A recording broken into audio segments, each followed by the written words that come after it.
what can we do to make it better, you think? This design.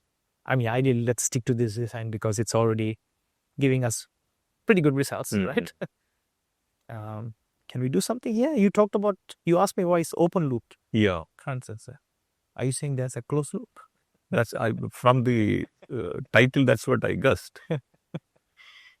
So what do you meant by closed loop here? So,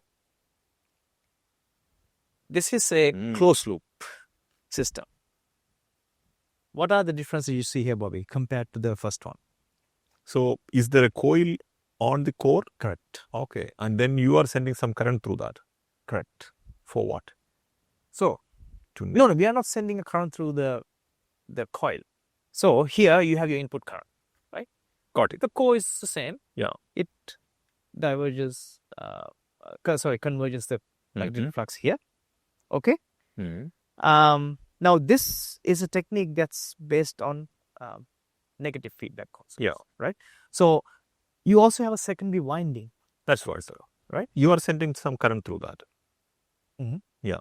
And that field cancels the field produced by the. Where am I sending this current from? From the Hall sensor output. Correct. Correct.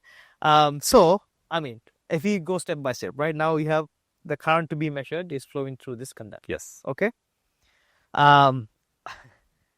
Let's call it the primary conductor. Yes. Okay. And that creates a magnetic field. Yeah. Right. Inside the core. Yeah. And that's measured by the Hall sensor. We can see that here, right? Yes. Now, the output of the Hall sensor, which is voltage proportional to the current that you're measuring, which is what we did before, correct? Is applied to two sets of transistors. Can you see here? Yes. Right. So you have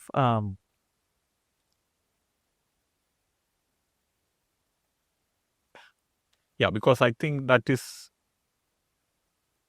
See, you are going to drive some current through the coil, correct? Which the amplifier may not be able to drive. So you have a driver stage. I guess. So what you're saying is this amplifier is not sufficient. Yeah, to drive it will have some limited output current. Looks like you are looking for some more current than the amplifier can supply. And is that why we are using an extra driver? An extra driver? Yes. Okay. Because we have to. So this is minus IB, right? Yeah. This is minus IC. So again, collector base emitter. So here, exactly as you said, right? This current might not be enough because here we have to send. So depending on the direction of current, we have to send the current that will produce a magnetic field in the opposite direction. Yes. So that this whole element will measure zero. Okay. Now for that's why we need these two transistors. Now obviously this will, if you have some kind of a gain times this base current that you get, right, will be collector current. Now you have a -1 and a +1 depending on which will make this 0. Okay, so now how are we going to measure this 0? Output is 0 now. How only whole of output is 0? Yes. So, but how do we know what this current is? So far you have been perfect. You said comes here, output, drive the current, goes back to this coil, produces a magnetic field opposite direction. Yeah. 0, and then what? Yeah. We still have to measure. So what I would say is, in a control system, there is some point where you are taking in a negative feedback. There is a difference stage first. I mean, you have let's say an input and then a feedback. Yes. You are taking a difference of those two. Correct. So you have an error signal. Yes. So that error signal refers to the Hall sensor output now. Okay. So you are trying to make that error signal low. Right. By giving a feedback through the coil. Yes. To make it 0. Get rid of that. Yeah. Right. Now the actual output current, now obviously this is a coil. Coil has an output, right? Yes. So that current, if you have a kind of a shunt resistor or something like this, you can easily measure this. VH. Yes. So that is again proportional to your input. Yes. So this way, you can now measure the current to a conductor. Oh, very nice. So you said one thing. See, when temperature changes, permeability may change. How is it solved now? How is it solved now? Because now, whatever changes has been made, this will always try to match it, right? Let's say now temperature has changed in the magnetic field here.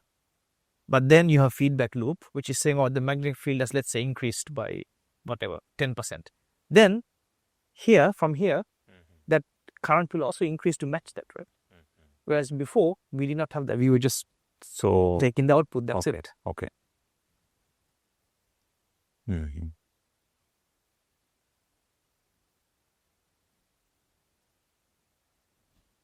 So if you look at this, what we call a closed loop current sensor. So compensation for environmental factors such as temperature, advantage, more robust to core saturation, right? Reduces non-ideal effects such core saturation, definitely it's clear because you are making that field zero. Yeah. So it's not it doesn't matter. Yeah. Doesn't matter. Yeah. So generally you have what's the third point? Reduces non-ideal effects such as linearity and gain errors. Correct. Right. Of the Hall sensor and the amplifier. Yes. Because that comes in the forward path. Yes. So that is also somehow reduced. Yes. And generally gives more accurate measurements. Yeah. Okay, so perfect. Should we always use that? Oh, there is some disadvantage? Yes, there are some disadvantages. What are those? So, this obviously requires ferromagnetic cores, but also a coil and additional, high power amplifiers, to drive the coil. Yes. That's extra. Correct. Okay.